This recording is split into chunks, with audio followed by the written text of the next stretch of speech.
Marco പടം കണ്ടിട്ട് എന്നെ ഹാങ് ഓവറിൽ കിടക്കുന്നതെന്നല്ല, 10:30 ഷോന് പോയത്. ഇപ്പം സമയം 1:45. IMDb 8.8 ബുക്ക് മൈ ഷോയിലും റേറ്റിംഗ് കൊടുക്കാമല്ലോ. അതിൽ 9.2 ഉണ്ടായിന്, ഇപ്പോൾ നോക്കുമ്പോൾ 9 ഉള്ളൂ. അത്ര റേറ്റിങ്ങില്ല പടമാണ്. അപ്പോൾ എൻ്റെ പേഴ്സണൽ റേറ്റിംഗ് അത്രയാണെന്ന് സാധാരണ എല്ലാ വീഡിയോയിലും ഞാൻ പറയാറ്. ഇതിപ്പോൾ എന്നോട് റേറ്റിംഗ് ചോദിച്ചാൽ എനിക്ക് പറയാൻ പറ്റാത്തൊരവസ്ഥ. 2 കാര്യമുണ്ട്. ഒന്ന്, നമ്മൾ ഇതിപ്പോൾ തല്ലിപ്പൊളി പടം എന്ന് അറിഞ്ഞിട്ട് പോയിട്ട് സാറ്റിസ്ഫാക്ഷൻ കിട്ടുന്നത്. എനിക്ക് പുഷ്പ അങ്ങനെയാണ് കിട്ടിയത്.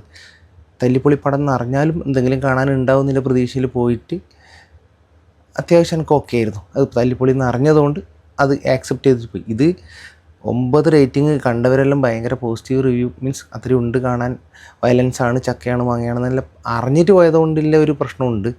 ഒന്നും അറിയാതെ പോയില്ലെങ്കിൽ, അല്ലെങ്കിൽ തല്ലിപ്പൊളി എന്ന് പറഞ്ഞിട്ടുണ്ടെങ്കിൽ കുറച്ചും കൂടി സാറ്റിസ്ഫാക്ഷൻ കിട്ടുമായിരുന്നു. എന്തും ആയിക്കോട്ടെ, റേറ്റിംഗ് എനിക്ക് പറയാൻ പറ്റുന്നില്ല, കാരണം അത് ആ ഒരു ടൈപ്പ് മൂവിയാണ്. പേഴ്സണലി എനിക്കിതിൻ്റെ കഥ വലിയ ഇഷ്ടമായിട്ടാണ്. കാരണം അത്ര ഒരു ഡെപ്തിലുള്ള കഥയല്ല. ഇപ്പോൾ പ്രതികാരത്തിൻ്റെ ഒരു ടൈമാണ്. അതിൽ പണി മൂവിയിലുള്ള ഒരു പ്രതികാരം സീൻ, അതും ഇതുപോലെ തന്നെ ഒരു സിമ്പിൾ സ്റ്റോറി, ചെറിയൊരു സ്റ്റൈലിൽ നിന്ന് ചെറിയൊരു ത്രെഡിൽ നിന്ന് ഉണ്ടാക്കി ആ പ്രതികാരം കാണിക്കാൻ വേണ്ടിയിട്ട് മാത്രം ഉണ്ടാക്കിയ പടം പോലത്തെ ഒരു പടമായിരുന്നു പണി. അതേപോലെ ഒരു പ്രതികാരം ചെറിയൊരു സ്റ്റോറി ക്രിയേറ്റ് ചെയ്തിട്ട് ഈ സീൻസിന് വേണ്ടി സ്റ്റോറി ക്രിയേറ്റ് ചെയ്തതുപോലെയൊക്കെ തോന്നി. പക്ഷേ എന്തോ ആയിക്കോട്ടെ, അത് എടുത്തു വെച്ച സ്റ്റൈലും കാണിക്കുന്ന വിഷ്വൽ ട്രീറ്റൊക്കെ ബോളിവുഡ് ടച്ചൊക്കെ വന്നതുപോലെ തോന്നി. ഒരു മലയാള മൂവിയുടെ സ്റ്റൈലിലല്ല എടുത്തിട്ടുള്ളത്. ഏറ്റവും ഇതിൻ്റെ ഹൈലൈറ്റ് എന്ന് പറഞ്ഞത്, ഹൈലൈറ്റ് ആണോ അതോ ലോ ലൈറ്റ് ആണോ എന്ന് പറയാൻ പറ്റില്ല. കാരണം ഇതിൻ്റെ വയലൻസ് അല്ലെങ്കിൽ ക്രൂവാലിറ്റി, വയലൻസ് എന്ന് പറഞ്ഞുകൂടെ ഇതിനെ, ക്രൂവാലിറ്റി, അത് അതിഭയങ്കരമായിട്ട് ഇത് ചെയ്തിട്ടുണ്ട്. എൻ്റെ ലൈഫിൽ ഞാൻ കണ്ട ടോപ്പ് ക്രൂവാലിറ്റി ആയി. മലയാള സിനിമയിൽ ഇതുവരെ ഇങ്ങനത്തെ ഒരു ക്രൂവാലിറ്റി ഉണ്ടായിട്ടുമില്ല, ഇനി ഉണ്ടാവാൻ പോകുന്നില്ല എന്ന് കുറേ ആൾ പറഞ്ഞിട്ട് അതിൽ ഹൈപ്പായിട്ട് തോന്നി. പക്ഷേ ഇനി ഇങ്ങനത്തെ ഒരു ക്രൂവാലിറ്റി പടം മലയാളത്തിൽ ഉണ്ടാവില്ല എന്ന് തന്നെയാണ് എനിക്ക് 99% വിശ്വാസം. ഉണ്ടായിക്കൂടാന്നില്ല, പക്ഷേ നിങ്ങൾ കണ്ടാലും പറയും ഇനി അങ്ങനത്തെ ഒരു ക്രൂവാലിറ്റി ഉണ്ടാവില്ല എന്നായി. അതിനും മാത്രം അത്രയും ഒരു ക്രൂവൽ ഫീലിംഗ്, വയലൻസ്. ഇൻ്റർവെൽ വരെ ഒരു ചെറിയൊരു അവർ പറഞ്ഞ പോലെ കാല് കൊത്തുന്നത്, കൈ കൊത്തുന്നത്, ഇങ്ങനെ എന്തെല്ലോ കേട്ടിരുന്നു.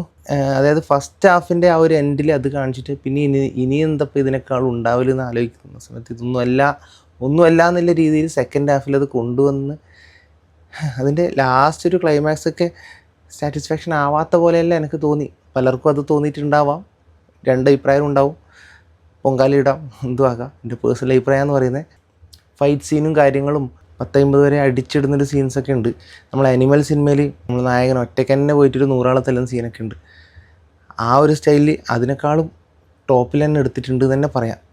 അങ്ങനത്തെ സീൻസ് കാര്യങ്ങളെല്ലാം ഇതിൻ്റെ സംവിധായകൻ അയാൾക്ക് പറ്റുന്ന രീതിയിൽ, അല്ലെങ്കിൽ എഡിറ്ററായാലും ക്യാമറാമാനായാലും ആരായാലും അവർ 3 ആളും കൂടി പണിതത് അതിൽ കാണാനുണ്ട്.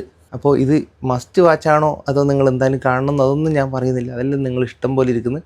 പടത്തിൻ്റെ ഇങ്ങനെയാണ് റേറ്റിംഗ്, എല്ലാവരും കണ്ടവർ ഇതുപോലെ പറയുന്നുണ്ട്. ആ ഒരു പുതിയ സ്റ്റൈലൊരു മേക്കിംഗ് ആണെന്ന് പറയാം. ചിലതെല്ലാം ഇത്രയും ഒരു വയലൻസ് മലയാള സിനിമയിൽ ഉണ്ടായിട്ട്, അപ്പോൾ എത്രത്തോളം ഉണ്ട് തിയേറ്റർ എക്സ്പീരിയൻസിലെല്ലാം കാണണം എന്നില്ല ആൾക്കാർക്കെല്ലാം എന്തായാലും പോയി കാണാം.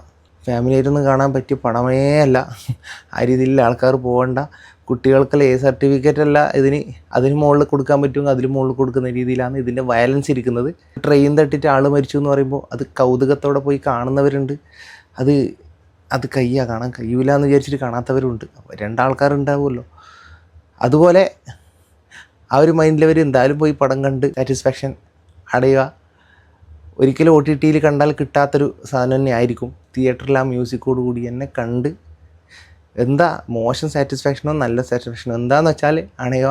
ഇതിൽ ഈ പടത്തിൽ എൻ്റെ പേഴ്സണൽ റേറ്റിംഗ് ഇല്ല. ഇത് കയ്യോടെ നാളേക്ക് വെക്കാതെ കയ്യോടെ പറഞ്ഞു തീർക്കണം എന്ന് വിചാരിച്ചു. എല്ലാ പടവും അത് കണ്ട സ്പോട്ടിന് പറയുമ്പോൾ കിട്ടുന്ന ഒരു ഒറിജിനാലിറ്റി അല്ലെങ്കിൽ അതിൻ്റെ ഒരു ഡെപ്ത് പിന്നത്തേക്ക് കിട്ടുന്നില്ല. അതുകൊണ്ടാണ് ഇപ്പം തന്നെ കടന്നു പറഞ്ഞത്. ബൈ.